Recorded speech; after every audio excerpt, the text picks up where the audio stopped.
తన యొక్క యజమానుని చేత ఉత్తరం రాయించుకొని కానుకను తీసుకొని ఇశ్రాయేల్ దేశం వెళ్ళాడు. ప్రియులారా, ఒకప్పుడు యుద్ధం చేయడానికి వెళ్ళాడు, ఇప్పుడు సహాయం కోరి వెళుతున్నాడు, కానీ తను తాను తగ్గించుకున్నాడు. ప్రియులారా, ఆ యొక్క సిరియా రాజు ఉత్తరంలో ఏమని రాశాడు? ఇదిగో నా సేవకుడైనటువంటి నయమాన్ని పంపుతున్నాను, అతను కలిగిన కుష్ఠరోగాన్ని బాగు చేయమని ఇశ్రాయేల్ రాజుకు ఉత్తరం రాశాడు. ఆ ఉత్తరాన్ని తీసుకొని కానుకను తీసుకొని నయమాన్ ఏం చేశాడంటే రథం వేసుకొని ఇశ్రాయేల్ దేశం వెళ్ళాడు. ప్రభు అన్నారు, తను తాను తగ్గించుకున్నవాడు హెచ్చింపబడును అన్నాడు. ప్రియులారా, తగ్గించుకుంటారా?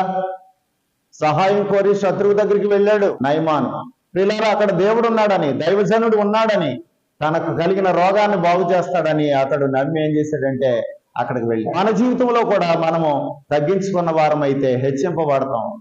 మనము దేవుని వలన హెచ్చింపబడతాం. ప్రభు మిమ్మల్ని దీవించును గాక. ఆమేన్.